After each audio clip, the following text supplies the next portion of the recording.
Everything we know, from people and ants to stars and galaxies to quarks and atoms, the entire universe, might just be a simulation running inside a supercomputer inside an even bigger universe. Ancient philosophers said that the universe is a dream that we're waiting to wake up from. In this dream world of the imagination, anything is possible. All cultural items, from the dreams of our rodent-like ancestors, to books, to television shows, are merely permutations of the reality we think we live in.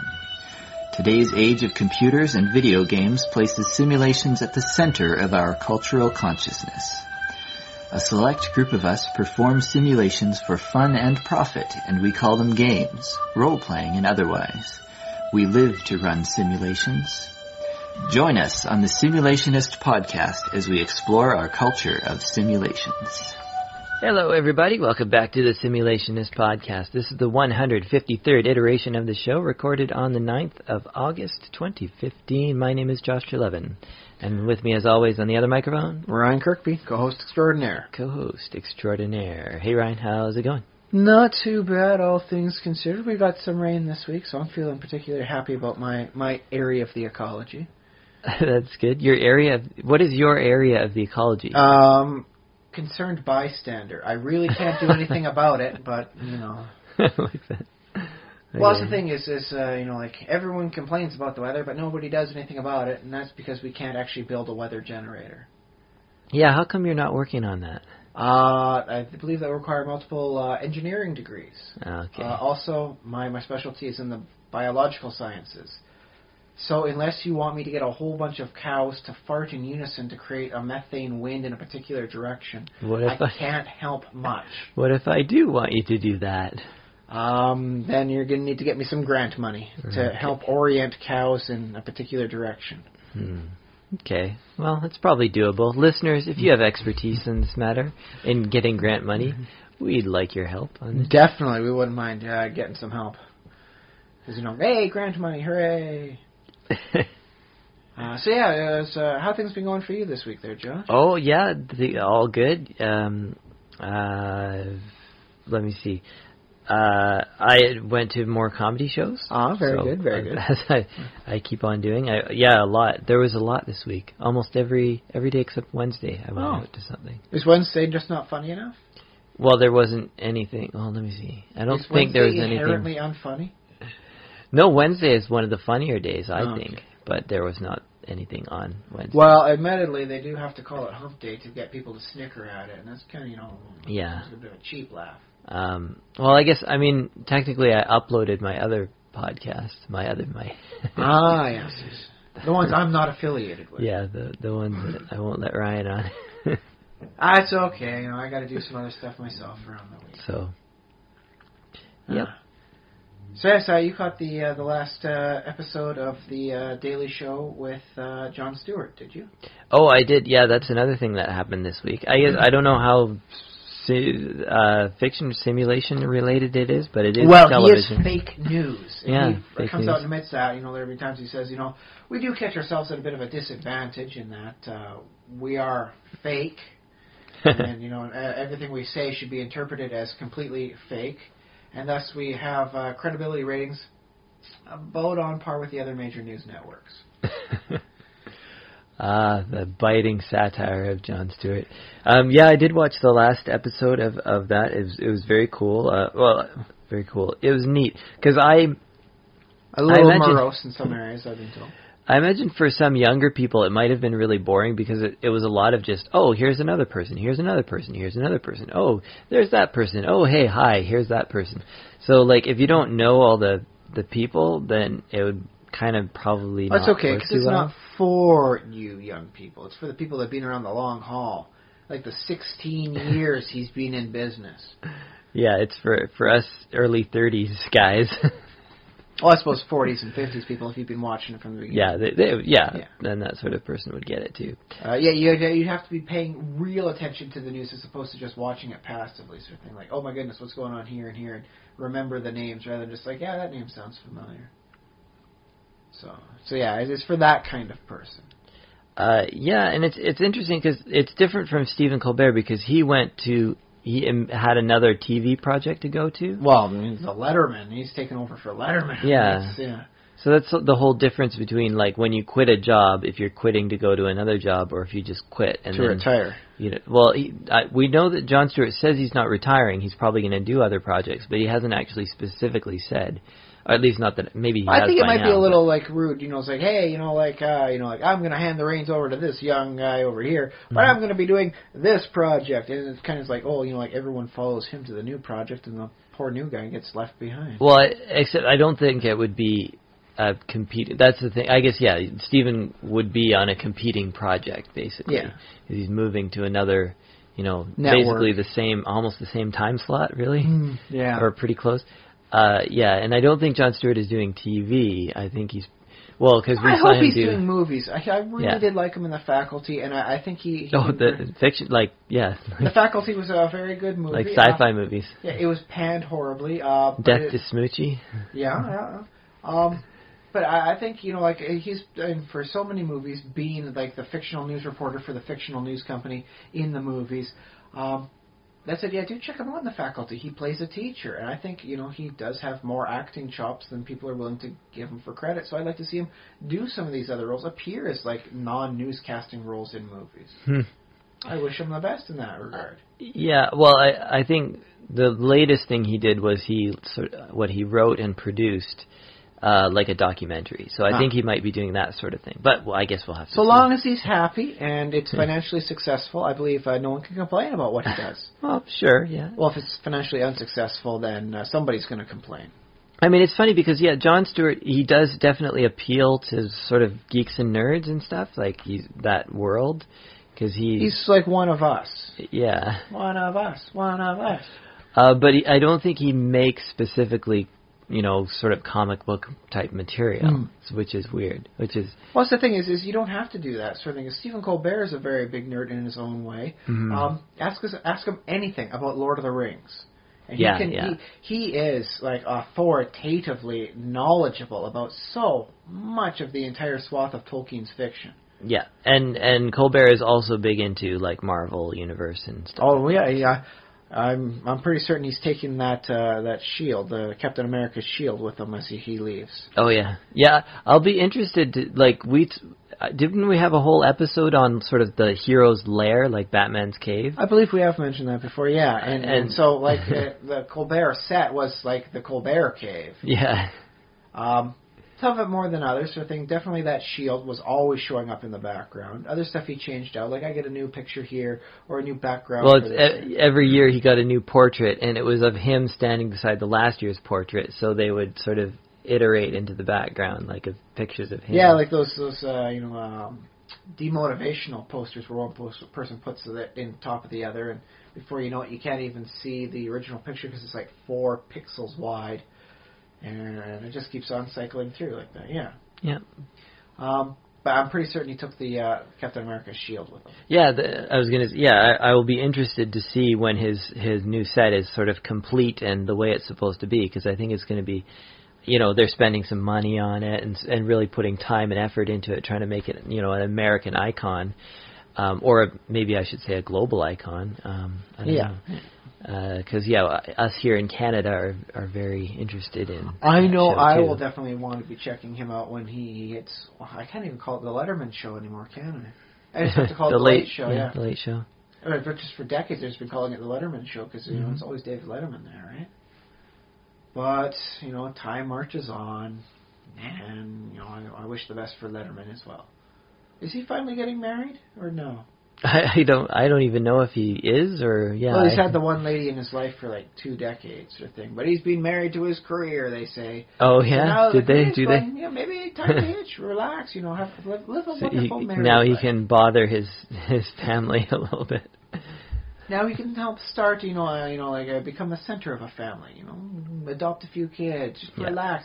Enjoy life. If anyone's earned it, it's been him. He's been working pretty darn hard for a long time. Yeah, well, I remember Jon Stewart saying in various interviews that was one of the things he wanted to do was he specifically said he wanted to spend more time with his family because his kids are, I don't know, 8 to 10-ish, I think. I might be wrong about that, but yeah, they're young still, so it's a good time that have a lot of fun with them. Yeah, you should be around for them. I can respect that. I mean, that's the core reason why Rick Moranis quit. Mm-hmm. His wife passed away, and he wanted to devote his time to just looking after the kids. So, Rick Moranis is good and well health, to the best of my knowledge. It's just he's now Rick Moranis the dad, as opposed to Rick Moranis the Canadian comedic icon. Yeah, well, I mean, he'll always be that, but yeah. But that's not anything he's focusing on. He's not going to go to a parent-teacher conference. I'm Rick Moranis. You do as I say. Oh, you think? No, he's just going to be like, okay, I'm doing this to become make sure that I'm the best, sole parent for my kids because they no longer have a mom, so I'm going to make sure it goes well. Parent-teacher conference sort of thing. He's going to be Mr. Moranis. He's not going to be Rick Moranis, the Canadian, top billing star.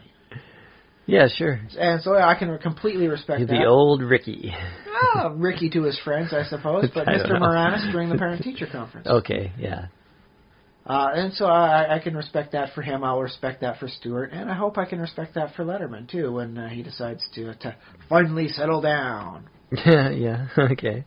If he does want to settle down, maybe he just wants to go off and party with Richard Branson for a couple of years. Why not, right? He can do it. He's free. Hey, what does CBS have on that slot right now during the summer? I think a lot of just filler stuff. Filler stuff? Okay. From what I've been looking at, there's nothing that's catching my eye. That's so weird because I watch TV on the computer and YouTube. I catch all of that stuff on YouTube and I still have cable, but that said, it's not for the core 3 channels. Right. Yeah. I go for the Cartoon Networks and the stuff for my daughter to watch. Yeah, different. And admittedly, Sven Gulli every Saturday night from 10 to midnight, and his wonderful, classic horror movies. So, if I could get Sven Gulli online, if they put Sven Gulli on Netflix, I might seriously consider dropping cable altogether. He is the core tether, is keeping it. I can get those cartoons, those old cartoons. I can find those elsewhere online. I can get those on Netflix, but I can't get Sven Gulli anywhere else. I love him dearly. If you're out there listening, Sven Gulli, I love you. He probably isn't. He's a busy dude.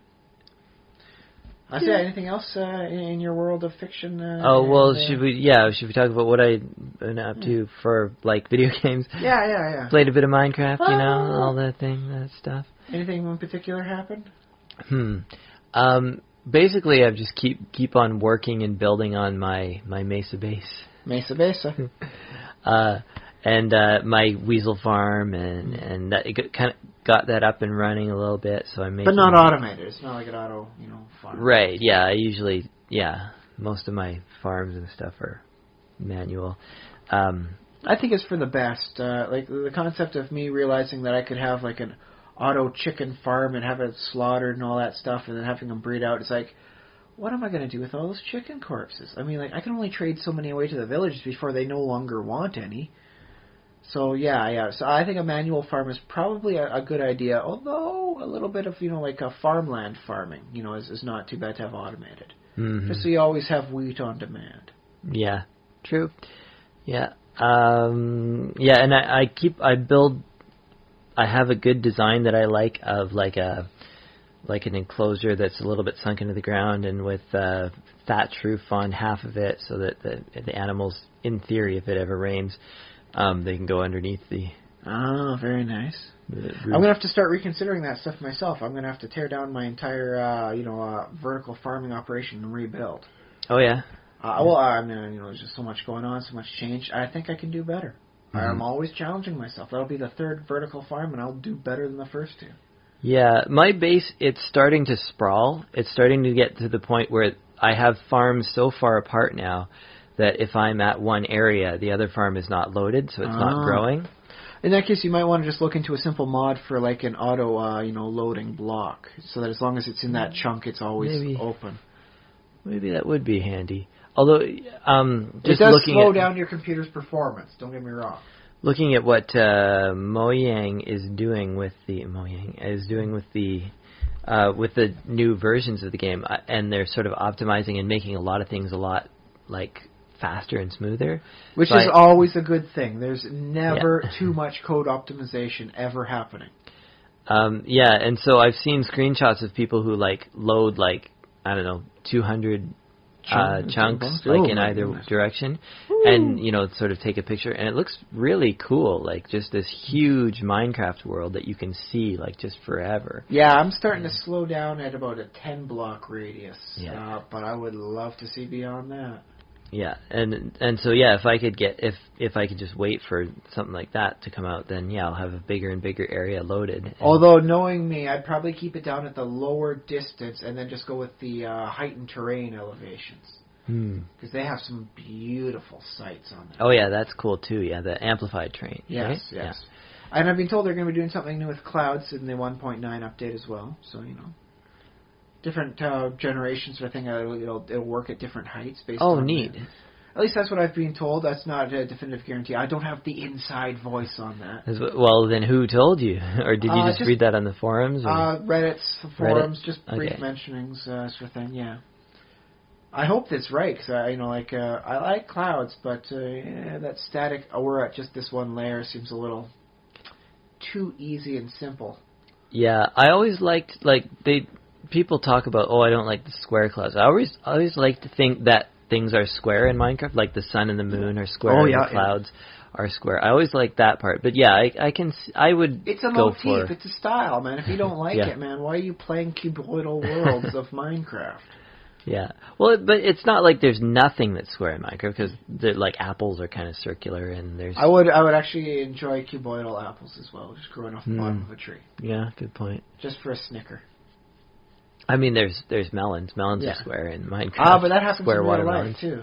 You get the square watermelons from Japan. Yeah. They got to put them in a box to make it work, but they'll do it. Yeah. Yeah. I also, in my adventures in fiction, I also picked up, I had this, I don't know when I bought it, but I found it again because I moved and all my books were mixed up and in different things, so going through books, and I found the City of, the Hollowfaust,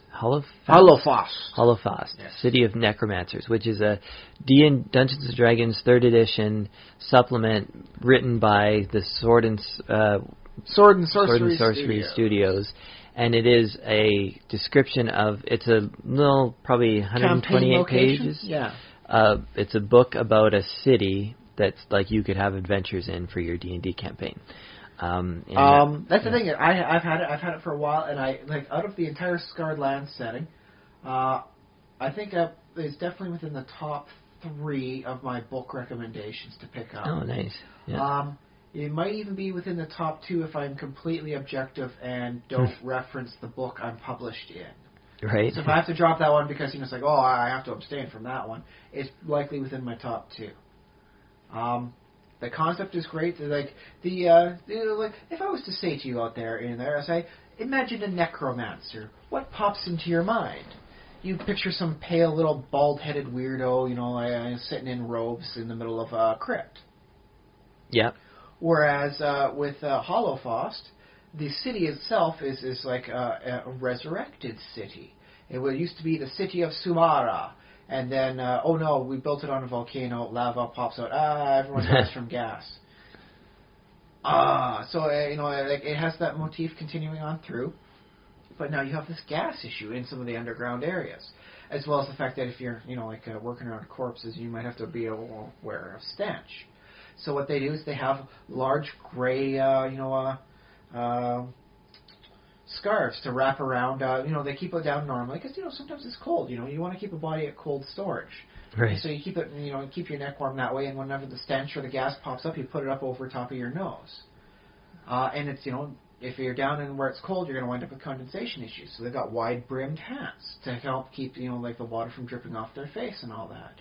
Mm-hmm. And then they've got the whole what's the term for it when you get waxed leather sort of thing, so that you can easily clean all sorts of gunk off of leather. It's an actual historical product they've been making for several hundred years. You wind up having to deal with ooey gooey fluids all over the place.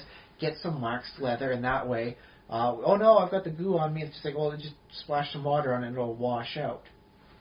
And so that altogether cultivates the image of the Hollowfaust necromancer. And so it's not some pale, bald weirdo in a cave with robes surrounded by a bunch of desecrated corpses that are full of flies. They keep things nice. They keep things neat. It's a professional organization they are running here. And I'm always a fan of style myself. So, I mean, that caught my attention immediately. And, I mean, like, what did you get for the impression of its history and style and what it's like to live in Hollowfaust, the City of Necromancers? Well, I thought it was pretty cool. In some ways, like, I always am interested when they advertise something about a campaign setting that's like, oh, this campaign is like this. But there are parts of the campaign, like if you chose to live there, where you could sort of go about your normal life without necessarily noticing that key detail about it being the City of Necromancers. Because it is still a city that, you know, people live in and work in, and but they do do all have the a closer things. innate connection to death. The concept, like, they've been attacked by, the desert giants from the one side, and then there's the rebels that's like, oh, I thought we're going to be evil necromancers. Like, no, we're going to be, like, decent people. Say, forget you. I'm going to start my own necromancer school with witches and corpses everywhere. And so that's the much more stereotypical one. Those guys keep attacking. So these guys are under pressure from both ends. I'm not sure if you've read that far in. Spoiler alert, man. Maybe I did. And so because of that, people have a much closer connection to, like, dude, we could go at any time. Mm-hmm. And so they're much more willing to celebrate and enjoy the life they have because they have such a close sight of death and what it could be like at a moment's notice. If those gases come back, not everyone's being saved. So maybe you should, knock on the door of that cute little girl who lives down the road and ask her if she wants to go out on a date sometime. Mm-hmm. Okay. And that's the attitude the Hollowfaust commoners have. They're much more willing to be open about things. It's like, if you could die at any time, why are you holding back? Why not enjoy the short time you might have left? And I really appreciate that. It's like, just because you're surrounded by death, and danger, doesn't mean you have to be macabre and all like, oh, woe is me. You can actually say, yeah, I'm going to party. Who knows? Like, this beer might last longer than me. So let's make sure it doesn't. Pop a top off that thing and let's party. I really do like when people take and sit down and look and say, okay, how would this actually play out? How, what sort of connections would it have with the other, areas in the Scarred Land setting? And how does it weave together for a full story? And I think Hollowfaust tells that story, and it's a great example of if you want to do an offbeat sort of city, what you might want to sit down and start thinking about. All right. Okay. Yeah. And it's a cool idea too, that just the city, sort of on the edge of death, or that kind of idea. The city itself is resurrected, in a sense. Mm-hmm. And I like this, like, very good. You've maintained a theme essence going on throughout here. And then you've got a lot of old corpses and a lot of treasure. So it's like, so and so wants you to go check out this, abandoned part of the town, because 3/4 of the town is actually just ruins.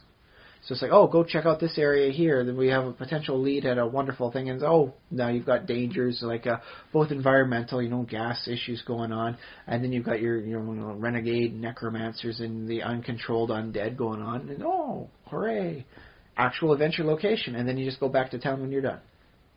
Yeah. It fits together very nice and neat that way. Yeah, it's cool. And I also loaded up The Sims again. Sims 4, which I think is the current version. I think I might be missing some expansions. I think it's right, because as soon as you said Sims 4, I thought to myself, Sims 3 was better.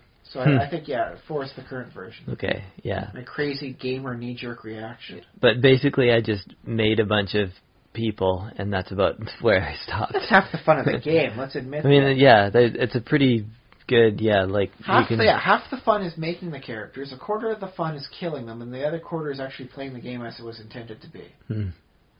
To be fair, ghosts are pretty fun to have. Just got to wander around and cry. It's like, oh no, crying ghost. Hooray.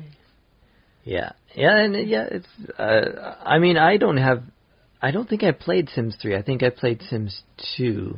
I think I still have a working GameCube with a copy of The Sims. If you ever want, I could load that up. I haven't played that one since I moved down here, I think. Right. But I had fun with it. I had fun, and changing the shape of the nose of the person. You can have people with blue or green skin, so that's kind of something weird about that. Just creating the character creation stuff is so much fun in and of itself. Yeah. Maybe that's how you can tell a gamer from a non-gamer. How long do they spend on character creation? Yeah, possibly. Although, like, I don't think there's such thing as a gamer. Well, because a non-gamer is just someone who hasn't been introduced. Because I have, my theory on games is that they're designed to suck the human brain in and keep it. Well, I mean, that is on like the screen of a game itself. Yeah. So I think a non-gamer is just someone who hasn't been bitten yet. So yeah, you can tell who's been infected with this gamer virus by who spends how much time on character creation and maybe even character name. Mm-hmm. So yeah, it might be an interesting criteria thing to check out on that. But I don't have any grant money, so I'm not going to do that. Yeah, well, consider this the grant proposal. A very informal grant proposal, but sure, yeah, why not? All right, I think that covers what I did. All right. Do you cover what you did in? Well, let's fiction? see. Standard stuff, for playing the online games, I suppose. Just covering my bases, getting my fun stuff in Marvel Avengers Alliance. But I had a lot of stuff happening for me in Minecraft. Okay. But as I said last week, I realized that amidst, visual program thing could show me where the Nether fortresses are in the Nether. Mm. So I found the closest one, and I journeyed to it through the Nether. And I journeyed, and I made sure to not take the most direct route, like I'll just, build up a large, pathway in the direct, orientation I want to be at. No, I journeyed around, looked at stuff, and explored. Got a lot of the nice nether ores that the Tinker's Construct provides me with. So now I can make some more really sweet weapons. Because for some reason it doesn't work on armor. The Tinker's Construct is really weapon focused. Oh well. And so yeah, I journeyed and I found the Nether Fortress. And I got myself Nether Wart. Hooray! Nice. I didn't see any wither skeletons there for some reason. I journeyed around. There's a lot of zombie pigmen, and I should probably attack more zombie pigmen just to get more items off of them. And I have a gem from the Soul Shards mod I'm trying to get up so I can spawn zombie pigmen. Should I ever need to for some reason? But I did make sure when I went there to take an empty shard with me, and I got enough blazes so that I can actually make a blaze spawner wherever I want. I will have to do some configuration changes if I want to have them pop up in the overworld. But I can, I'm one step closer now to actually finding a location that's nice and cold so I can make a snowman and then test out, do the snowman snowballs actually hurt a blaze. So I guess I'll find out about that one. Interesting, yes. I will be very intrigued to find out the answer on that one, but that'll have to wait because I am in the middle of a desert. Oh, yeah. So, yeah, it's about a 3-day journey on flight to get to where I want to be for that sort of thing. Or I could just start up a Mist world on that sort of thing and just, use my Mistcraft mod for something fun, besides collecting pages. I will admit, I did some dark stuff this week in Minecraft. I wanted a spawner for villagers.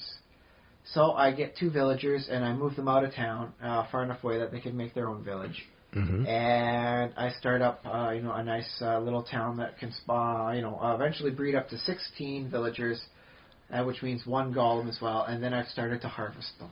Harvest. Well, I could say slaughter because my unofficial name for the place is Slaughter Town. Oh, nice. Okay. But in my defense, I'm doing more trading with them than I have done with my actual townsfolk. Like, these guys got some good trades. It's like, I'm sitting around looking at these guys as they're trying to get towards their 16 population. I say, this guy wants chickens. I've been slaughtering chickens like crazy. I got 5 stacks of chicken corpses. I'll trade with him. Yeah. And next thing you know, it's like, hey, now I've got 20, emeralds. And it's like, nice. Well, maybe I'll trade these emeralds up for, my Mistcraft, like a collection book. So it gives me all sorts of pages. And so I've been doing a lot of work with them, not just slaughtering them. Okay. I haven't been killing any of the kids. I've been keeping it to the adults with the bad trades only. Good for you. Yay! And I'm almost there. I'm at the point where I don't think I need to kill any more of the villagers, except for the final clean sweep. Right. To get rid of Slaughter Town altogether. But I'm not going to do that until I get a lot more of the golems. the iron golems, because I want to create like potentially an iron golem spawner too. Ooh, neat. Not that I actually need the iron. I suppose I could use the iron golem heads, but I have found that the iron golems pose an interesting challenge for me. Because right now, with all the stuff I tweaked out, I've got for my N'Zoth, my wonderful hacking weapon that chops heads off like crazy. Even an Enderman is a single blow for me. I just run up to an Enderman, chop him, and he's dead. It's not even a fight. It's just murder. And so, like the iron golems, I still need to hit them 3 times. Wow. Yeah, I guess they have a lot of, hit They've points? They've got 40 health, I believe. 40 health points? So I think if I was to do maybe a running, jumping slash, I might be able to cut it down to 2 hits. But they are really quick on the rebound. And so there have been times when I was like, run and slash to try and hit them. And then as soon as I hit them, they knock me off into the air. Now, fortunately, I'm well protected, so I don't actually take any damage from them until they hit me a second time, if they hit me a second time. And I've got a belt that makes sure I don't actually take damage from falling, except from very extreme heights. And so, because of that, they're not that much of a challenge, but they're much more challenging to me than anything else I'm fighting right now. So I'm enjoying that, and who knows? I mean, like, the golems start off as not being, like, antagonistic to you, so, like, oh no, my base is being overrun by monsters, or I'm starting up a new land over here. How am I going to protect myself? Well, I'll just start up the iron golem generator, stop when I hit 80 golems, and I'm fine.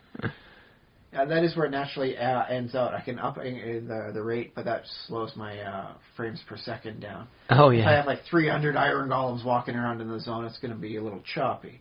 So I think I'm going to leave it at its maximum 80 amount. Right. But I'm very much enjoying the trading I'm doing with them, and I'm almost regretting some of the killing. Almost. And I've got a lot of good ore berries, so I'm almost in my ore berry production facility. Fingers crossed this time next week I've got enough proper trades with gold, ore berry, and tin, because that's all I need is 9 bushes of each. All right. And it's a lot easier than actually exploring underground. Because I'm doing so many projects here and there, and it's like, oh my goodness, I can't really... I've got that whole area just underground nearby where I'm going to wind up doing work with my new and improved version 3.0, farming compound. And it's like... I can't even get bothered to go down there. I've got so many things on my plate. I mean, I'm here, I'm there, I'm going this, I'm doing that, on that, and I'm building a giant wall around my city, and I've got villagers to slaughter over here, trades to do here, and I got to journey through the nether and make sure I'm growing some nether wart for myself. And it's like, I just can't be bothered. There's no time for me to go underground exploring right now. I got priorities. Oh well. But, that's been my big thing, is I can finally start doing some actual alchemy in the game. Oh, cool. Yeah. Which will be really good for me, because there's a few very hard-to-get things for Thaumcraft that is much easier to get when I'm working it through, reducing potions down. So, hooray! I might be able to really bump up what I can do. That's it. I am going to have to take some notes. I may wind up making my own written book in the game. Just as a reference for, I need glistering melon for this effect. I need, this for that for these effects. Splash potion, add this. So I'm going to sit down and do some research apparently a little bit later on tonight, just to make it work out smoother for me in the long run. All right. But that's okay, because one of the traits the villagers have kept asking me for is for written books. Oh yeah. And okay. so I have got so many stacks of ink and so many stacks of feathers. I am so happy to have a written book concept. It's like, I'll get the book and quill and just copy out one printed book, whatever. Right now I'm creating a book with no pages with a title called A, just to trade to the villagers for that. Yeah, that's what I did for a long time. Yeah. Seems cheap, but if I actually have a book, then it doesn't feel so cheap, because it's like, oh boy, here, take my notes on alchemy. Yeah, it makes more sense. Here, take 7 copies in case you got some friends who need it. I don't know what you want 7 copies with, but whatever. So, yay. Doing trading and all that. Didn't see any nether skeletons, though, so I'm going to have to try my regular skeleton gem in the monster spawner in the nether to see if I can get nether skeletons, because apparently, from what I've learned, they are the same ID block. It's just they spawn differently in different terrain, hell versus overland biomes. So Who knows? Maybe sometime soon I'll actually be fighting the Wither. Yeah, see how many knocks I need to do with my wonderful weapon to knock him down. Just make sure and summon it far away from anything you've built. Yes, I know well enough on that. Hey, does his blast knock out the obsidian? I think so, yeah. Oh, man. Oh, well, I guess I'll do it over in the Nether. I hate that place. Yeah. I hate it so bad. Just a warning about... Wonderful journey is, I still hate it. The Nether, though, is that he can, like, blow up netherrack pretty easily, and then, like, there's lava hidden in there. Oh, yeah. So, it's there's no real ideal place to fight it. There is an ideal place to fight it, because I have Mistcraft. I'll just create a world that is just pure desert, flat land, and then I'll just have him the plane of just, fighting the Wither. Yeah, that's probably the best. I'll call it Withershins. To do it. Yes. Although, also, if you check around on YouTube, there's actually a method I believe it's using pistons. When you first summon the Wither, like by building the man or whatever, you have a piston underneath him, and then as soon as you summon him, you can turn the piston on, and because it won't move, like it won't work if you try and move the blocks. But it will shove the Wither up in the air? Yeah, and so you build it right at the top of the Nether, like underneath in the bedrock. Oh, yes, and then it shoves his head into the bedrock, and then I think he gets stuck there or something. So. Oh, I've been told, his blast can actually shatter the bedrock, so you can have some very interesting problems based on location. Okay, yeah. But I don't want to do that sort of exploit. I don't want to go adventuring on the top of the world. Yeah, I've never done that. Well, have I? No, I don't think I ever have. It'd be something to do in a creative world. Yeah, I have done that in creative explorative. I was like, oh yeah, it's just a flat ground. Oh boy, this is really boring. Yeah. So I might have some fun with that then, and really start putting my Mistcraft to work. So I really haven't done anything with it in this current game of mine. I've been so busy in my mundane overworld, as I tend to be. Mm-hmm. I just haven't needed to explore. But now that I've got the stuff I need, and I got some very interesting pages from trades, maybe I'll go out and have some very fun worlds to explore. Although that said, I have been looking at mods, sort of thing I took advice from you. Like you said, how every once in a while you need to just let things mature up sometimes, right. And so you just put yourself into look at your inventory mode and then Alt-Tab out for a little bit. And so I was doing that as I tried to get my initial 2 villagers to spawn up towards 16. And I keep an ear out and just listening to what's going on, make sure I'm not out too late and the monsters don't start spawning. I do have a spare bed nearby. I can get rid of that pretty quick, turn it to daytime. But I was looking at some mods, and I found a very interesting one that adds 18 new dimensions. Huh. Unfortunately, it's a little overpowered for my desire, because each one branches out to going to other worlds, and you get more and more powerful weapons as you go. Right. I kind of prefer the different, slightly more nuanced, or I guess not nuanced, but less overpowered tiers of Minecraft. So there's a guy with a weapon that does plus 40 damage. But yeah, so you'll go to one world that has, it's a clown world. And that'll get you stuff that'll allow you to open up a portal to Candyland and other weird, crazy dimensions. And there's stuff where it's just robots in this dimension. And I'm liking it, but not so much for the weapons. So it's ooh, if I could keep my current weapon styles. But the weapons do look good. And you can get banners there, too. Oh, yeah. It's I may want to do that. And there's a chance every full moon of having a hunter's moon happen. And all these extra monsters spawn up. So I do like some very good things about it that I've seen. It's but I don't know if it's for me. Maybe not this time. Maybe if I can get some friends together, we'll start up a custom campaign sort of mission map, and we'll try out that sort of thing. That's what it seems really good for. But maybe not for my current world. Right. It's got a different theme going on. Maybe in the next world I generate. Maybe when 1.9 rolls around and they update. Because they introduced skills with this mod. So there's a bunch of different skills you have that you can train up on. I'm ooh, training skills. I spent so much of that on World of Warcraft. How can I say I don't like doing that? Yeah. So yeah, apparently just by doing stuff like mining, you get a slowly better chance of getting some rare items to pop out. Oh, yeah. Or running increases your chance of running faster. Yeah. Up to something like a 3% chance as you're running. Not very big, but it does help out, and it's useful for running around now. So hooray! Some very interesting mods I've been looking at, and as it turns out, the Achy Goodness mod I've had, I was completely ignoring huge areas of it.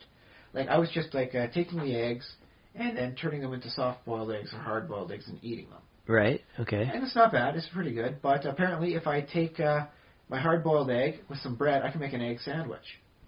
Like, why am I not eating egg sandwiches in the game, man? Come on. I got all the wheat I need. I got all the eggs I need. Why am I not egg sandwiching this thing? Yeah, and it's a better, gives you more food.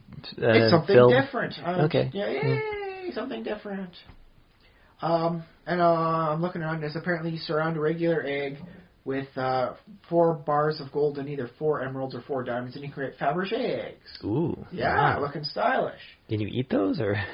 You can cook and eat them. Not that there's much benefit of it. Although if you throw it, there's a small chance of getting a golden chicken, which will lay golden eggs for you. Chicken lays golden eggs. And the golden eggs, you can you crack that sort of thing and you get regular yolk in there. But the shell turns into dust, and 9 pieces of dust get you a gold ingot. So it's like, ooh. You get a whole farm of those guys. Yeah. And here's the thing. I might have to try it. Because I've got gold aplenty now, thanks to my various things I've been doing, and it generates itself up. Cool. And I'm doing trade, so I got the emeralds, so I can make the Fabergé eggs. Hooray! But I could also see if the golden chicken is a different kind of chicken, and maybe I can have a separate crystal just for spawning golden chickens. Make it a longer term project and a resource using thing. So something to consider. But it's like, hey, egg sandwiches, yeah, man, all right. I get to eat a real food, not just I'm kind of tired. Before I go to bed, I'll eat 2 whole roast chickens. It's like, no, I'm having just an egg sandwich, man. What are you eating today? It's like, yeah, this is real food, yeah. So I completely missed an entire aspect of a simple mod that I just brought in so I can actually cook and eat eggs, as you should be able to do, I think, in basic Minecraft. Yeah. Oh, well. I missed that. But I got it now, so I'll be doing that later on tonight. I'll be getting some bread, and I'll be making some egg sandwiches. Woo! The wonderful life I live, right? Yeah. That said, I still haven't made cake in the game, ever. Oh, yeah. Yeah, I've been meaning to do more cake. I've made plenty, but, yeah. In my defense, right now, I am so very far removed from cows, although cow spawner is one of my next items to do. That, yeah, it's not really worthy. That said, one of the items, the town things I'm going to wind up making in where I used to have my secured compound is going to be a bakery. So I'll have lots of foods there, cookies set up and all that stuff, and cakes sitting around.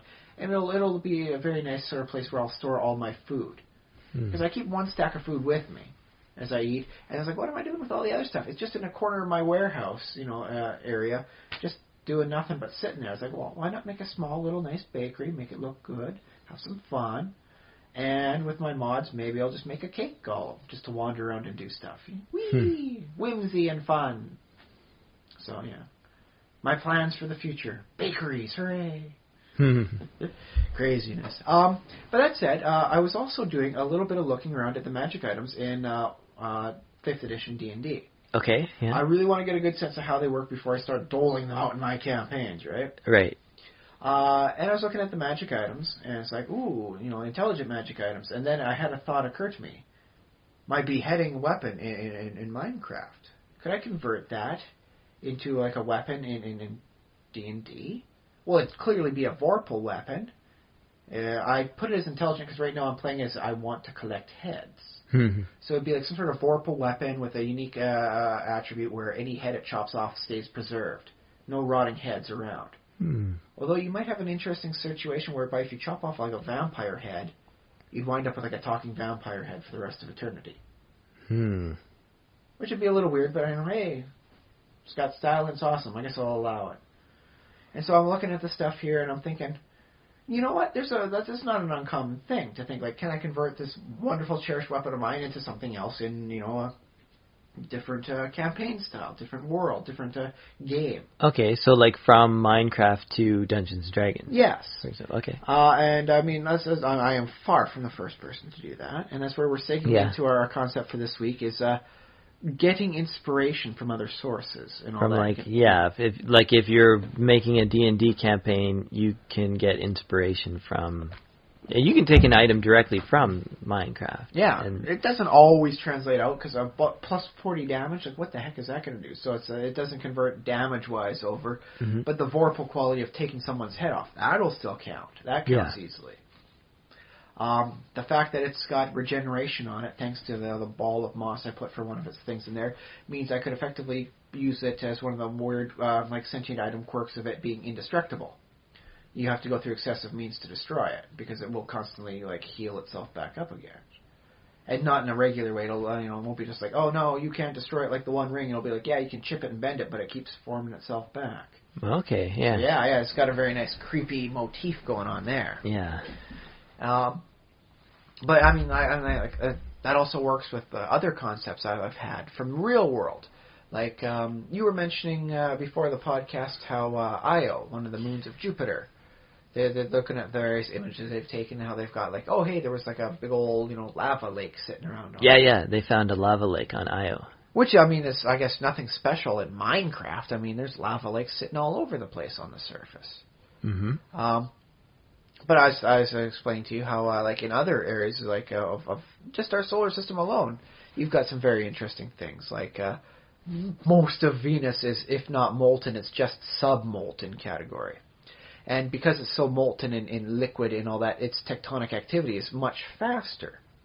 For instance, in only a 500 million years, the entire surface repaves itself as tectonic activity goes. Mm-hmm. That may seem like a long time, but here on Earth, you can find rocks that are 3 billion years old. Yeah. Yeah, even Australia apparently has got a very good source of that sort of thing. Cool. And so it's 3 billion year old rock. That's old. That can't happen on Venus. It just cycles too quickly, according to what they've looked at there. And so what if you put that into a D&D campaign, or just a D&D world sort of thing, wherein the campaign terrain changes over time. Maybe not at a scale where most PCs will recognize it, but in such a way that you have the inability to have these vast, huge, spanning nations, because you can't keep control. You can't tame the wilderness because the wilderness keeps changing. That's why it's so wild, man. You might be able to have small areas of safety where you've got your small little isolated kingdoms or fiefdoms or whatever, your shining points of light sort of style. Mm-hmm. And, outside of that, the terrain keeps changing. It used to be that there was an ocean off to the west coast. Now it's a mountain range. It's been 200 years. Yeah, that would be a really weird campaign. Although, I was thinking about this, I don't know if that makes too much of an effect on the player characters themselves, in the game, because... Well, you wouldn't have very old dungeons, because they'd wind up getting, torn asunder as, the landscape changes. That's a good point. Although it would be interesting to see, what a dungeon could, get deformed or warped.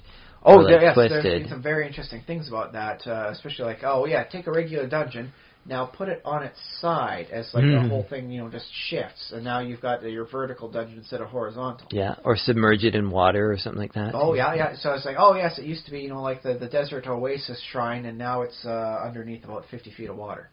Mm-hmm. There's only 50 feet, so don't worry about pressure damage. But, you just find a way to breathe without needing air. Although, I mentioned, I don't like swimming to the bottom of a pool because my ear hurts when I don't know. Well, that could just be a character quirk. You say, I really don't like swimming, all that, and then the next thing you know, instead of you properly swimming down, everyone's got potions of aqueous breathing, you actually have to be in a diver's helmet. Yeah, I was wondering if that might not work counts. bad for a tank motif sort of thing. Yeah. Yeah, I was just wondering if player characters can have those sorts of little quirks about Definitely. I mean, that's as simple as just adding a little line of note about character. Yeah. Okay. I can't see any DM who'd say, no, you can't have your eardrums hurt? How dare you? Well, although, wouldn't it, some players might be like, oh, can I, trade that for a bonus, flaw for bonus or something like that? Sure, you don't get sick when you eat spicy food. It's the same equivalent bonus, man. Ooh. Yeah, good point. Yeah, some people... you can't min-max that out. If it's a role-playing, detriment, you get a role-playing, bonus. Mm-hmm. So congratulations, you can actually tell, that it's not butter. So yeah, that's the sort of extra bonus you get for taking that sort of flaw. Yeah, okay. And yeah, I mean, you might get a DM who will let you get some sort of stat bonus on it, but I can't see much on that. Yeah, it'd be a pretty, nonchalant DM to just say, oh yeah, whatever, take a +2 bonus on something. But yeah, I mean, a campaign where you have the terrain changing at such a rapid level means an elf would see the land change. We'll say, if it works 200 years from one type to another, see the land change 3 different times in their lifetime before they hit the grand old venerable stage, right? Oh yeah, yeah. So that'd be a little weird for them. But it would explain why you don't have elves ruling everything. Why are elves so great, but they don't rule the entire world? They can't. Nobody can maintain control over the world on that long scale sense. But goblins, they live 30 years. They don't care. The goblins will see almost 10 generations of their family go by before the terrain changes from one to another. Interesting. And so that's why you got goblins all over the place. Because they can adapt to the change faster than the change is happening. Elves and other long-lived races can't. The dwarves, where are the dwarves living, man? The mountains aren't mountains anymore. It's salt flats. You got the salt flat dwarves now, man, lamenting their lost, mountain home. How horrible for them, man.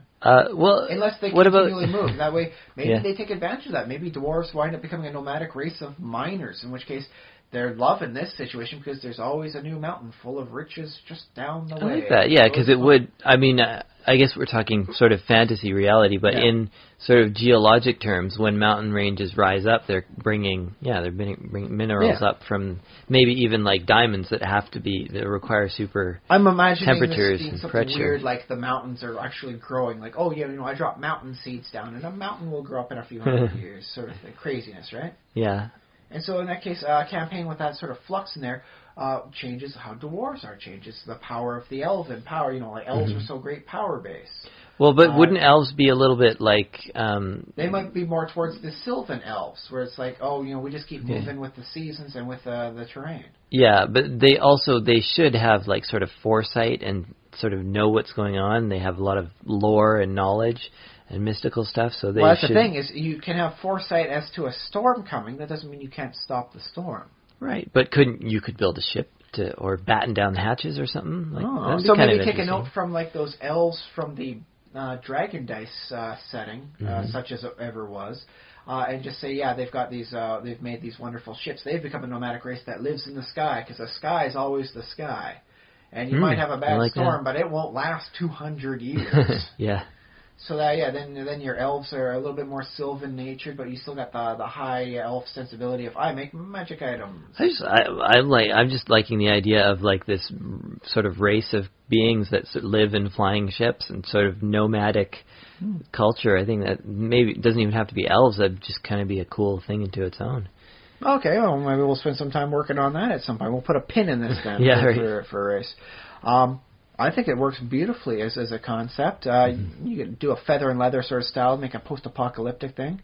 But is it really post-apocalyptic if the land's changing so bad it's like always an apocalypse, man? It's always changing like that. Everyone's always got... Why is there no technological advances in this campaign? You just don't have the time to devote to this sort of thing, to really work up a Renaissance, era when everything keeps moving around on you. So there you go. That's why you're in some sort of, medieval stasis. Yeah, that would make sense. And so now you've got something that's at least somewhat believable as a concept, based on the concept of like, the tectonic plates on Venus really shift over quickly. It's interesting too, though, because I think like our human history on Earth, like we have had civilizations that can rise and fall in the course of a century or two. Like, I guess some of our oldest cities are like, thousands of years. Londinium. Yeah, but, that there was no guarantee that would stay a city, and there were other cities that were equally or even more important. They just happened to be like, oh yeah, now we're next to the shoreline, and no wait, rising tide, now we're gone. Yeah. Venice is like a half example of that one, I suppose. Yeah. Yeah, and I mean, there were some places like, Greenland was going to have all sorts of wonderful things going on, and then like the warm period ends, Little Ice Age comes. Oh no, everyone has to die or leave. Yeah, well, the European population, yeah. Well, because they're doing the sedentary stuff, whereas if you got the nomadic style, and there you go. I mean, like you work with like the nomadic people are able to adjust to these changes. So in this campaign, with the land flux sort of thing going on, then congratulations, you have much more nomadic lifestyles going on. Much more ranger, druid, barbarian intensive as opposed to the civilization default most people assume. There you go. Why build a wonderful, like castle made out of stone when it's all going to get all mucked up when the landscape winds up shifting over time? When, a cabin's going to fit your needs for the rest of your life, Mr. Human, and you can build it up in much less time. So or even like... around. Just, whalebone huts and that sort of thing. Oh, yeah, and so, you've come up with this very interesting campaign where you don't have the high end of civilization. And if everyone wants to play a much more nature-focused campaign, that's a very good way of explaining it out. There you go. Or maybe you want to try and fight this nature. Maybe you want to find out why. Why is the land so chaotic and flowing? I don't know. Maybe it turns out there's like a gate down somewhere, that's connected up to like the plane of limbo, and you've got your crazy chaos stuff moving through there. You close that down, and the landscape starts to settle down, and a new era of life can begin. Well, I remember you could be the heroes of mythic legend. You just have to, do the one big deed of closing an interplanar gate. There you go. Remember the theme of Waterworld was basically, we have this sort of, kind of unsteady civilization that's built on just being in the water, and right, they have a little town that's floating and stuff like that. But the ultimate, sort of end of the movie is that. Oh, I guess this is a spoiler. Oh, come on! But it's been long enough. Well, spoiler alert in name only. If you don't know by now, it's your fault. They find an island to live on, so it's which is like the Himalayas. I guess, probably, something. I think they find some Chinese writings. So. Yeah. Intimated to be part of the Asian subcontinent. Yeah. So the end of that arc, or that sort of hero's journey, is that, now we finally found something solid to build on. But that's the thing is, there's only so much land to build on with. You're going to wind up with more gill people wind up being able to go down and getting actual usable soil from the bottom of the oceans. Yeah, that's true. One little island can't support an entire planet of water. It's the same thing as the ending with, was it Children of Men? Where it's like, oh boy, she gave birth to a baby. This is like the first baby in 19 years. It's like, that ain't going to save the human race, buddy. Right. You might be able to get this kid over to the secret, intellectual organization that is trying to figure out a solution to this problem. But this one kid alone is not the answer. It's not like, oh no, now everyone can have kids. The problem's being somehow solved by one, person giving birth. It's like, no, this is not even. It doesn't even count as a Band-Aid over a gunshot wound, man. This is nothing. I guess 2 decades of no births at all. That would pretty much decimate the planet. Well, that's the thing is they're planning on basically, okay, this is, I guess, the final chapter of humanity. Let's just put the great works in some sort of preserve in case aliens come by and they want to take a look at our great stuff. Otherwise, we're just going to wind down things down, close the schools as they wrap up with the kids, just let everything, just kind of grow out and tidy up as you leave, right? That was kind of like the attitude people had. They still fought. I have no idea why they fought for wars and battles. It's like, what does it matter, man? 60 years, everyone's gone. Or they're 80 years old and then nobody cares about a fight. I mean, what are you going to do, push someone over and break a hip? Most people sort of had hope that it would come back, that, fertility would... that's the thing is, it starts off with, the youngest man alive, an 18-year-old winds up dying in a bar fight. And the guy says, I don't mind. He was a wanker. The only thing about him was that he was the youngest wanker. Because, British swears, right? And so it's like, that's a pretty good point. What's even the purpose of it when, unless there's some evidence that there's something going to be happening, you're basically I guess we'll just clean up, make sure we like unpollute the stuff as we just kind of retract our numbers back in and be done with it. I guess cut the lights off when you leave. With a D&D campaign, I mean, how would you end that world? Like, well, I guess you could have it as an player, elf-only campaign with the Twilight of the Elves. Something has gone wrong in the gods' images, and they're not going to destroy the world, but they're just going to wait for the mortal races to eventually die off before they try again.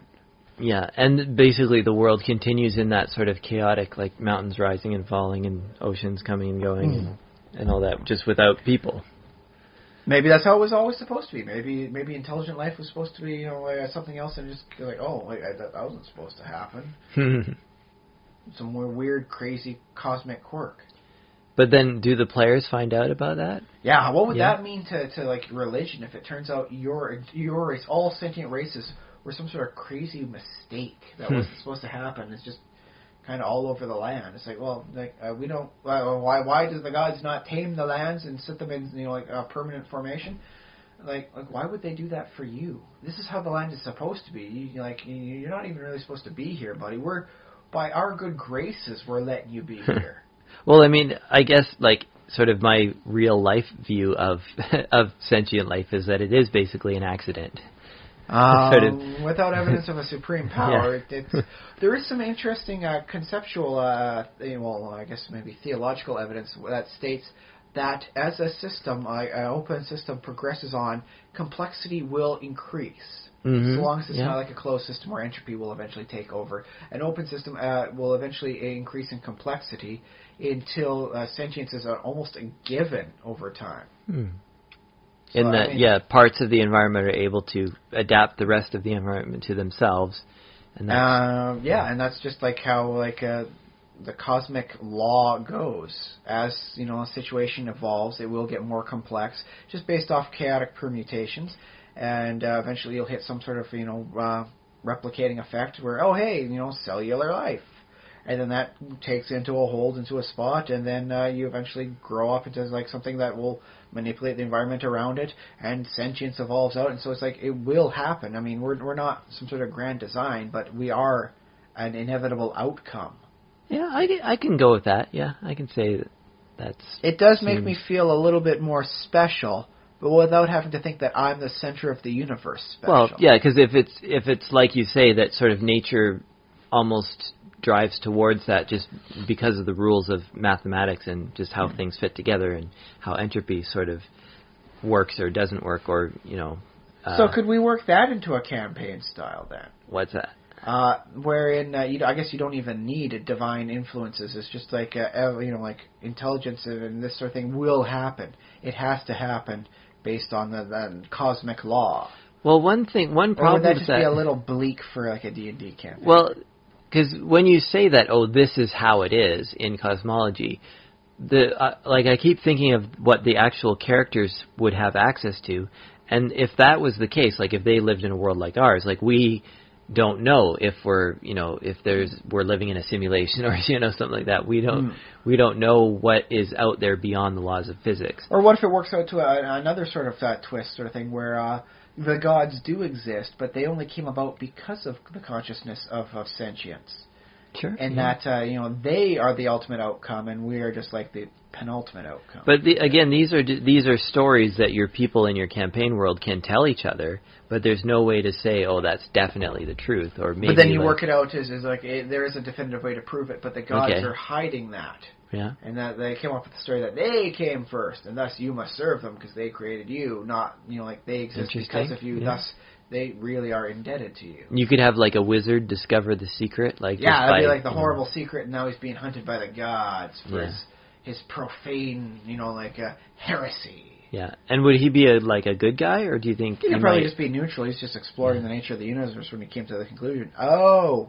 Would you have him be an NPC sort of driving the plot, or could he be one of the player characters? I have him be a MacGuffin, sort of thing. You got to find him, sort of thing, because he's hiding from the gods. It's kind of hard to hide from someone that sees everything. Mm-hmm. And then he'd wind up passing the knowledge off to the PCs, and then they would be effectively the source of that information. What do they do with this weird knowledge? And how do you convince the PCs that he's telling the truth? Or, like, I guess a lot of player characters will just say, okay, well, sure, I guess, the DM is telling us that this is how it's going to go, so we'll just go along with it. But, like, would the... Yeah, especially if one of the PCs is a cleric.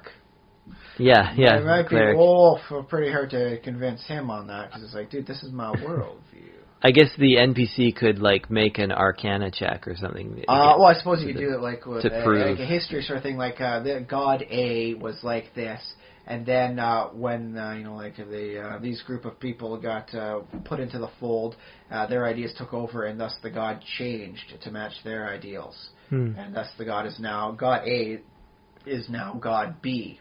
And that didn't, it happened over such a long course of time that people didn't really notice it happen until you could prove it out according to these ancient, ancient history books or something. Zero Testament textbooks sort of thing, right? But I'm curious if the changing nature of the God wouldn't also alter the history books somehow magically. Oh, so maybe the history books were protected in a vault or another plane or something. I don't know. So you'd have to go outside of the known cosmos to see this thing happening. Possibly, I don't know. Yeah. In which case, yeah, maybe this wizard's been dead for a long time, and it's just his spirit trying to contact out without seeming like a god himself, because that would be like defeating his own purpose. Unless he's like pretending to be a god for just, I don't know, to stay a little bit incognito. He's like. Because the gods, maybe they have an agreement not to mess too much with each other. So if a new god shows up, they're like, okay, as long as you don't, You can't commit genocide on my worshippers, as long as I don't commit genocide on your worshippers. I don't want to die, you don't want to die. So they kind of let each other do their own thing, but then, so he's like, yeah, I'm a god over here, and so don't look too close. I'm a minor god of, I'm like a quasi-god of the valley over here. Mm-hmm. And that's really where the gate goes to outside reality, some sort of weird cosmic polyp. Yeah. There you go. I don't know. That's kind of a cool campaign idea. It is kind of groovy. I guess we kind of gave away the ending, though. Well, I mean, that's just like the end of Act 2. What do the players do when they what do you do? Start Act 3? Yeah. Do they rebel against the gods, man? Do they try to overthrow the divine hierarchy? Do they try and bribe? You guys keep me quiet and happy, and I won't say a thing. Dare you try to extort the gods themselves? Ooh. I guess it depends what you're asking for, because if you're asking for something that they generally give away anyways, like, put me in your paradise, and, But do you really want to be that close to someone you're blackmailing? Do you really want to be like on their property where only their most faithful minions will ever see as you relax and suddenly find 120 daggers in your body? Yeah, I guess. Well, depends which god you're talking about. Yeah, well, heck, even a very good god might be allowed, a nice. Oh, I'll look at this. I'm all seeing, but I'm going to look this way.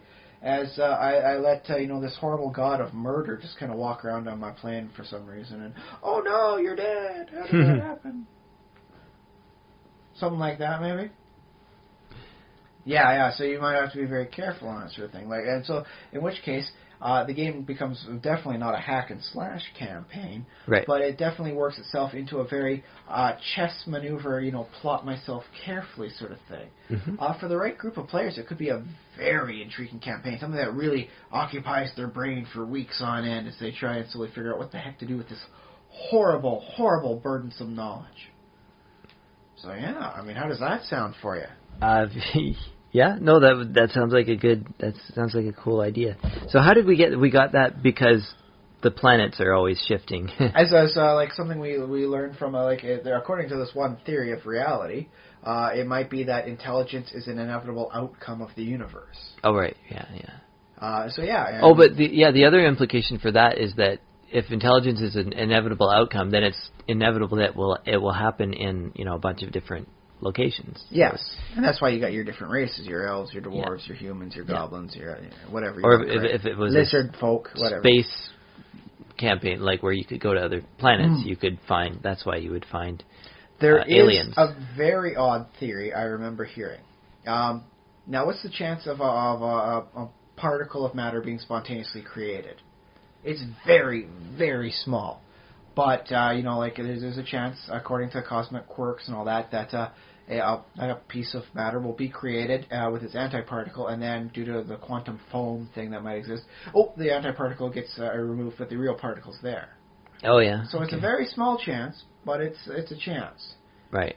Now, what are the chances of a two-piece thing happening? Well, it's even slimmer, but it's still there. And then you work this out as to what is the chances of a space, like non, it doesn't get destroyed in space. It's a Type 0 inhabited creature that exists. It's just spontaneously created through the quirk of the universe.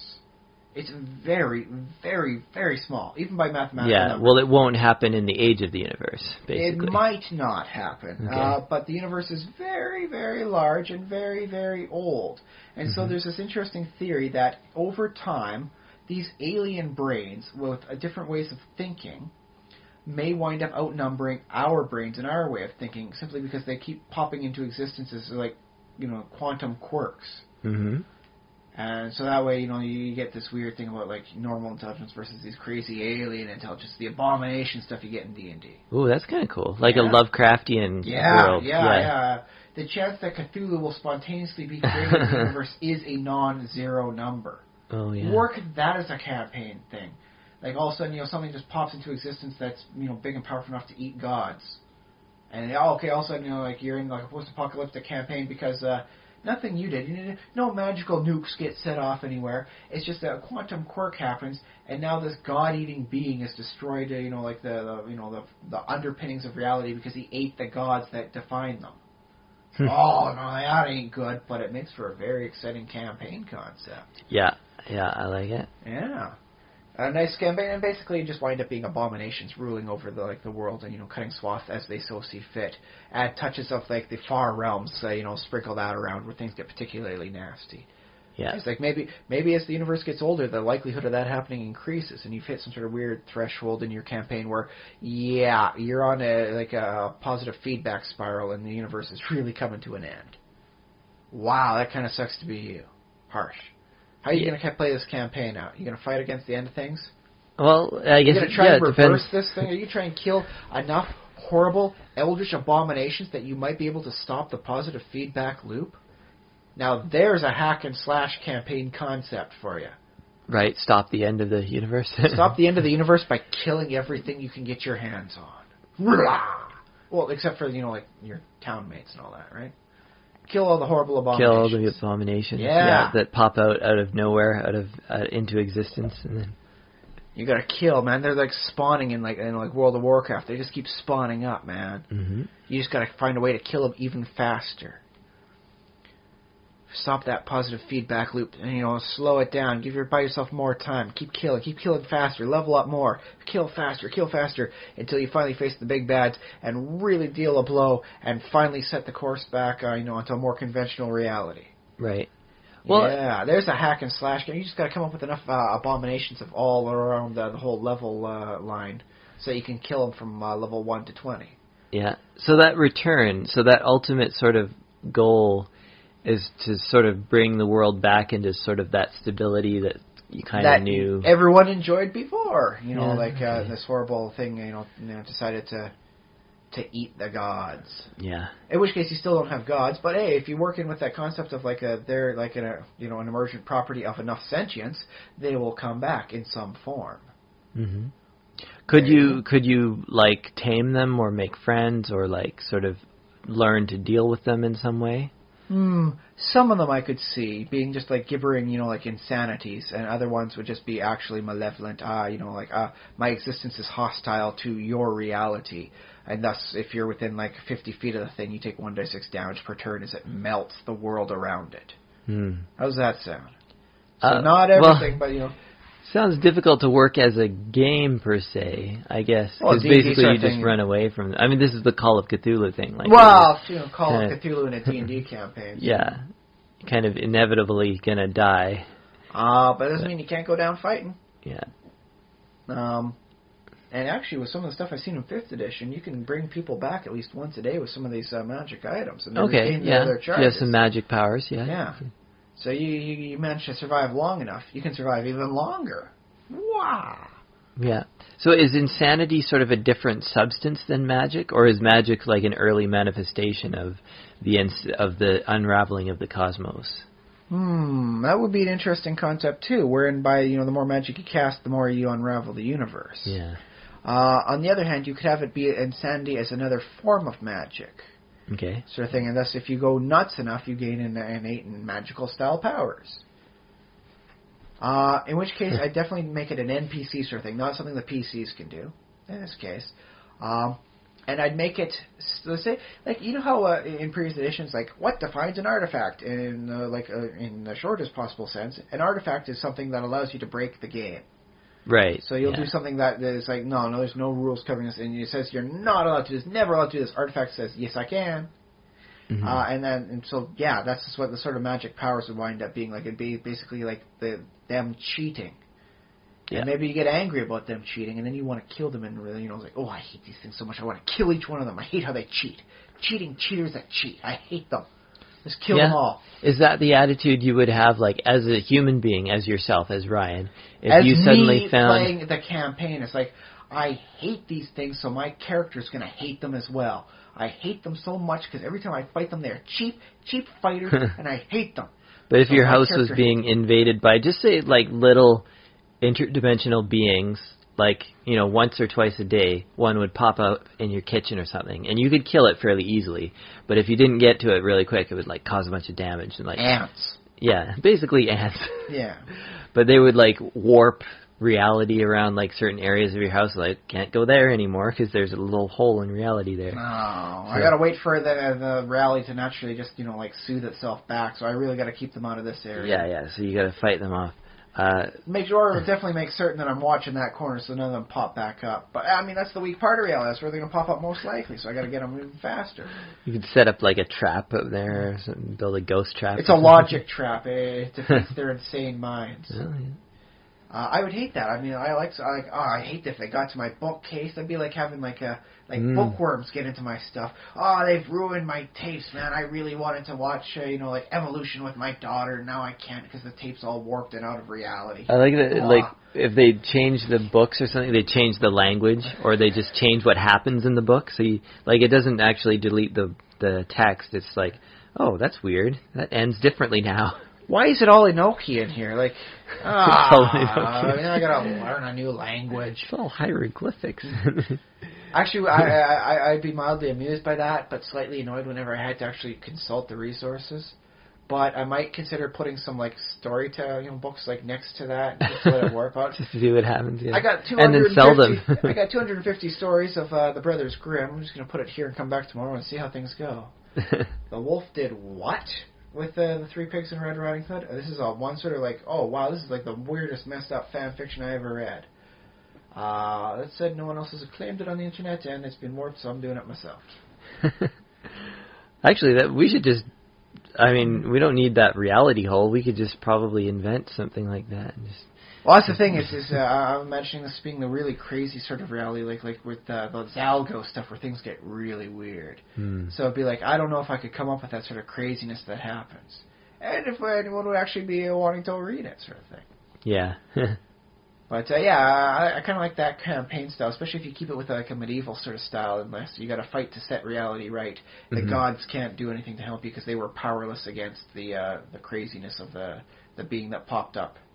Could you do that now? Okay, we've talked about that as sort of a Call of Cthulhu-ish campaign. Could you do that as a movie? Has anyone ever done that kind of? I guess Event Horizon was a little bit like that. A little bit like that. I'm trying to think off the top of my head. Doom, maybe. So most of them were Lovecraft knockoffs in this case. Where it's basically something happens, the end of the earth comes. What was it? Was it The Mouth of Madness, I believe, is a very good example of something like that happening. Okay, yeah. So we've seen it.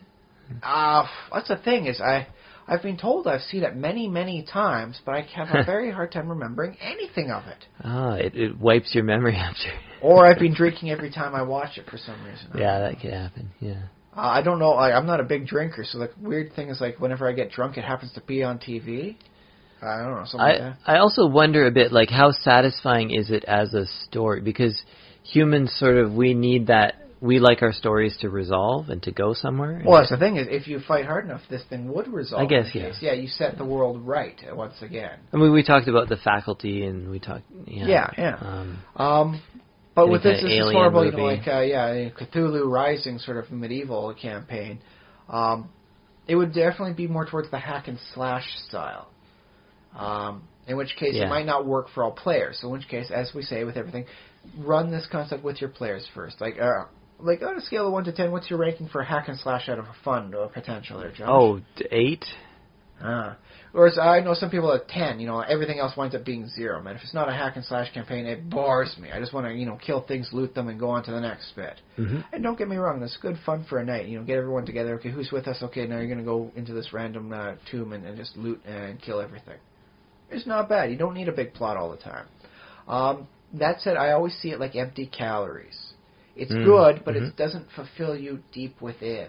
It doesn't nurture you at all. And I guess you need story. In which case, I suppose, you have a good story going on. You can have wonderful stories with the horrible people that, go in league with, or the people that you try valiantly to fight against and wind up being like all those doomed people in those Lovecraft stories. So you could work it with a nice amount of role-playing in there, but it would definitely be hack and slash oriented. And I'm digging the concept. I might have to start looking up the aberration sort of stuff and see what I can do for low-end gibbering insanities to work up towards Cthulhu's. Nice. Yeah. Be good. Or, hey, maybe if by the time I get this fleshed out a little bit more, they have the epic level stuff. Mega Cthulhu. What's worse than Cthulhu? Mega Cthulhu. There you go. Yeah. So I could have a lot of fun with this campaign. Just the concept of it, based on this one weird theory that eventually alien brains will wind up outnumbering us because the nature of them is they're born immortal. So are we going to put all of this all together into one? I mean, it would be a little campaign, much. Like all the stuff about landforms changing. I would definitely explain the chaotic nature of things. It's like, the universe is decaying, so the stability of the universe is undergoing a flux. But that would be rather, really grim world to be in, where it's like the world is changing. You can't even have a stable base. Horrible monstrosities ravage the land and the sea. They're in all the outer planes. They've eaten and killed the gods, and maybe in that order. I like that. Yeah. And so it's like everything's set up against you. But that said, in a campaign like that, that is where the heroes shine the most. Mm-hmm. When everything seems like a horrible crapsack world, a hero shines brighter than the sun. Which might not be shining very bright at all, depending on how things go. If they ate the sun first, yeah. Well, if the sun winds up being like where the elemental plane of fire is, then it's like, ooh, yeah, if they're decaying that down, the sun is slowly getting dimmer. How's that for grim? Yeah, I like it. It's good. So I think we've come up with a very interesting campaign, and it just comes from sources that I read a weird theory once. I've learned that on Venus is like this for the campaign. Yeah, you get inspiration from weird places. And here's the thing: is take the concept, don't take it whole cloth. Right. I've seen a lot of people do it's a post-apocalyptic world in the manner of the Wheel of Time series. Mm-hmm. Not everyone's big on a Wheel of Time concept of like a post-apocalyptic world. Although I have noted 5th edition has the mental flavor of that. When you look at the magic items, it's like, even uncommon magic items should be very hard to make. And, oh, wow, were these made? It was made in a golden age where stuff was lost due to mishap and misfortune and a decaying thing. It's like, oh, so we're on a decline. Whereas towards the end of 3rd edition, with all the books I have, the shelves just bending under the weight of my books and all the options and all the stuff presented, it had a sense of this is the height of your civilization. Look at all the options you have. Look at all the things you can be and do and see and go and kill and loot. Look at all of it. And it's like, yes, I am at the top, the apex of the civilization of 3rd edition. And it will rise up. There'll be more rules, more splat books. 5th edition will feature out. And so things will be a little easier to see in I'm at the high end of civilization light. But right now it does have a kind of a post-apocalyptic feel to it, like things are on a decline. Mm-hmm. So, maybe that doesn't ring well with everybody. So don't take whole cloth, just take the concepts, like, what did you like about, this wonderful, world before things went all crapsack? You know, like, what do you like? Okay, you know, work with that in your own style. Take that concept and apply it elsewhere. Make it your own, which is something I always like to say. Like, I don't like Stephanie Meyer, but at least she made her vampires her own vampires, such as they are. Yeah. Her own werewolves were her own werewolves. Yeah. And so, as much as I hate to say it out loud, especially when it's being recorded for posterity, I respect her for making it her own. She truly exemplified what each campaign creator should be doing with their own. Your begrudging respect for Stephanie Meyer. No, I agree. I would like to say, how dare she ruin vampires. But you know what? No, she just took her own little offshoot of vampires. Mm. And in all defense, there was a lot of Victorian vampire stories where vampires did not disintegrate in the sunlight. They just became regular people. So this isn't too far off from that end of things, but... yeah, and if you want a better vampire story, you can always write one. Yeah. Exactly. Maybe it might be a good time to remind people that we have email, in case you've been inspired by this podcast in some way. Maybe this has already been like a campaign someone has already done. Maybe it's been published and out there for like 2 editions of D&D. Could be. Yeah. I would like to know about it. If you know this campaign exists, save me a lot of work and hassle and let me know. Write me a quick letter. TheSimulationist at gmail.com.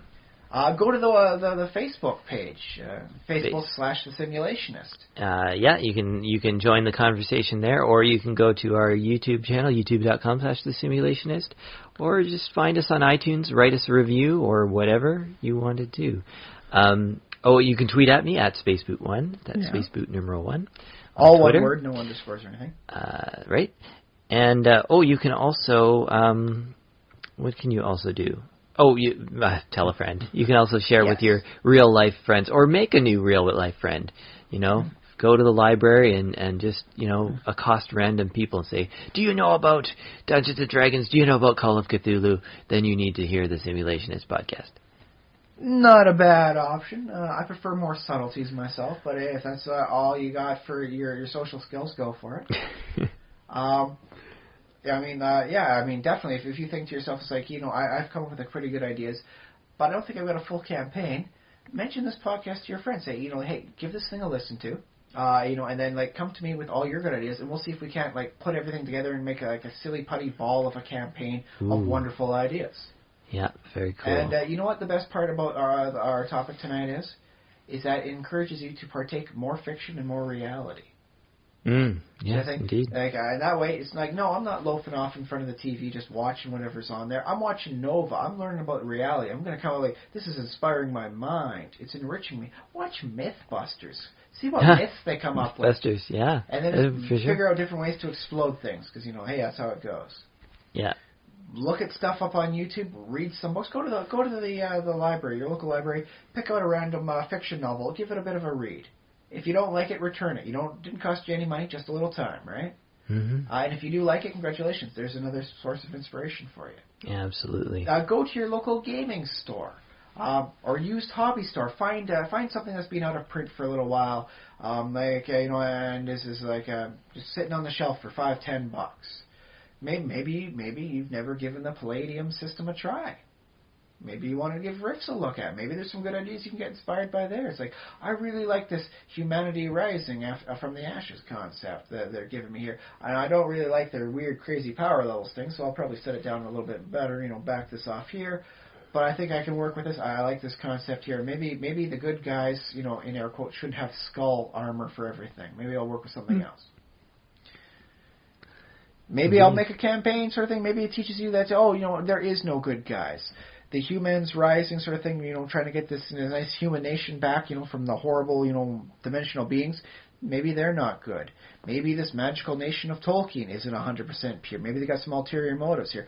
Maybe the beasts that are ravaging the countryside aren't just ravaging the countryside. Maybe there's some good ones there. Maybe there's some bad ones. Maybe there's no definitive one good source. Make a campaign with these shades of gray. Maybe that inspires you by reading another Rift source book. Maybe you just read the Atlantis one and you want to come up with a horrible world where you can trade and buy and sell everything and just insert that as a demi-plane into whatever campaign you happen to be using. Mm-hmm. There you go. Create, have fun, get inspired, do it. No matter what source you get it from. That said, change it just enough you don't get sued if you ever publish it professionally. That's my free advice. Yeah. I wanted to mention one other thing too before we are out of time. I forgot to mention it off the top. Roll for Initiative is an event that happens in Victoria once a month at the Lifetime Networks. I'll put a link in the show notes. But yeah, look for Roll for Initiative. It is a thing that anyone can go to. It does cost a bit of money, but I believe it's well worth it, and you'll meet cool gamers there. And maybe you get inspired that way. Maybe there's a campaign little hook for you. Say, oh, I really like what he was doing here. Yeah, and if you want a DM too, there you can do that also. Which does mean reduced price getting in too. Yeah, I think it's only like $2 or something if you DM. $2. You could go out looking for pop cans on the side of the road, and you might have to fight some people that are like homeless and really need it to help make ends meet. You could probably collect up in a single day of just wandering around your hometown enough pop cans. You get your $2. You come on over here to the place, and then bam, that gets you in for DMing. Perfect. Yeah. And you've made the environment a cleaner place because you helped clean up. Thank you. Yes, indeed. There you go. What else can we say about this? Well, I suppose we could take even more plans for a thing like let's take World of Warcraft. They have their the Burning Crusade lands and all that where the entire land is disintegrating. Where things get particularly bad, the world isn't changing. It's just breaking apart into nothingness. It's so chaotic. Yeah, I forgot about that happening. And they had a cataclysm, too. And so things changed up there. But I'm thinking more towards the Burning campaign. The Outlands? Yeah, the Outlands world where the creatures based with this whole horrible influx of magic wound up mutating and changing. And now you've got like blinking creatures and creatures that go invisible and other weird stuff like that. Take a creature and say, okay, now what can I do to make this crazy? And then just, okay, now congratulations, you're fighting the invisible octopus. Mm-hmm. I've seen Superman fight an invisible octopus. It was a good Silver Age story. I enjoyed it. It was actually just part of one story. But can you get invisible ink out of an invisible octopus? Probably not, because it was a land octopus that utilized invisibility as opposed to the inky jets to turn invisible in the water, so that it would have replaced it. So read up the old comics. I mean, some of those old Silver Age ones were pretty weird, but they can come up with some good ideas for some monsters. And not just monsters you want to kill, monsters you can use. There was one sort of creature was like the pufferfish sort of thing that it was Superman gets trapped in the year 1,000,000 when like the sun starts going red. Mm-hmm. And so he's got to try and make his way back to the Fortress of Solitude, and hopefully he can find something that will get him back in time that way. And he encounters this creature, and what he does is he grabs a hold of the two little nubs at the top, it inflates, and it becomes lighter than air. And because Superman doesn't have flight powers, because Red Sun in the future, he winds up getting some extra distance on his travel by holding on to this creature, sort of thing, as it goes. Interesting. Yeah. So it could wind up being here's a monster I'm going to present you with. It's not really big on combat, but it does have very good utility purposes for you. Yeah, I like that thought of the superhero who sort of finds things in nature. Could almost be like maybe a spirit warrior or somebody. Well, you do have Buona Beast who can take any two creatures and combine them together into one. Oh yeah. So you can take a bee and an elephant and create a giant gray and yellow striped Ella bee, and you can wind up riding through the skies. It's a very fun power frame, and he doesn't get a lot of respect, partially because his name used to be Buona Beast, and that's considered a little risque for terms of, cultural appropriation. Okay. He's Freedom Beast now, mostly. That said, his power is so much more inventive in utility and offensive versus defensive. Instead of, combining the bee with an elephant, he'll combine the elephant with a skunk and create a giant smelly skunk, just blast out horrible. Out of the trunk, too. It'll blast the skunk spray out that way. And so, it's like, oh my goodness. And so you've got a nice power that is very unique for this situation that's going on. I would like to see him in a movie, or at least a cartoon series, because it was like Ant-Man's powers. It's not just I can hit things really hard and I win the day by punching hard enough. It's I got to use these things creatively if I want to, overcome situations. So I think you can have a lot of fun that way with that sort of character. And that's always my favorite type of superpower. Something that has creative applications to it, not just laser eyes. Look, don't get me wrong. I love the concept of laser eyes. Yeah. If I could fly and have laser eyes, I'd be nuts. I'd be shooting all sorts of things, man. I would be cost the province $1 million this summer alone in firefighting costs, man. That's why I couldn't trust me not to blast something and start a small fire. But yeah, couldn't you? Let me see. With laser eyes, could you like evaporate a whole bunch of water at the ocean and like cause a bunch of clouds? I might just like, okay, I've got the day off sort of thing. It's like daughter's at daycare, wife's at work. I've got the day off. I'm gonna take my glasses off and just stare as I laser blast the sea here. And then just clouds come up, and then it'd be steam. I don't know if I can get enough volume out of it to do much for cloud cover.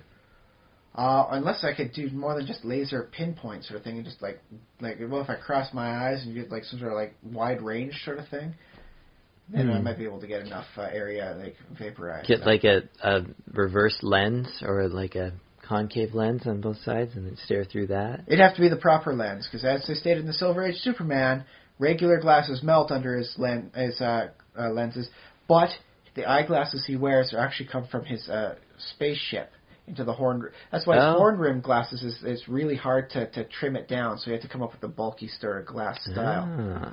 As why does he always wear horn rim glasses? Why isn't he more fashionable? It's like, well, if he wore more fashionable glasses, the lenses would melt whenever he blasts with his laser eyes, which he did a lot of, even as Clark Kent. Does he blast through his glasses when he does that? A lot of times nowadays, he'll look down his glasses. Take the glasses down. But historically, throughout the Silver Age, he just, a quick little laser blast to cause a trick, against somebody who tricked him, or solve a problem before anyone knows it ever happened. I guess the other thing is, like, global warming is, energy is, because it's not necessarily warming, it's more energy is in the atmosphere. System, yes. In the system, yeah. So if you added heat energy into it, you'd get more storms, but you'd also continue to get global warming. So what I'd need is some sort of freezing vision to make icebergs in the water. Yeah. Well, not good for shipping, but I think I could cool down a lot of pools that way. Mm-hmm. Freezing the water is a good way of removing impurities, too. So, Oh, yeah. But then again, so is steaming it up, so whatever. Any which way. All right. We're a little bit out of time. We had a bit of a tangent on that one that took us a little over, but whatever. That's kind of what we do. We do that. I guess, well, thanks for listening, all of you people out there. We'll see you again in 7 days. I've been Josh Gillette. I've been Ryan Kirkby. And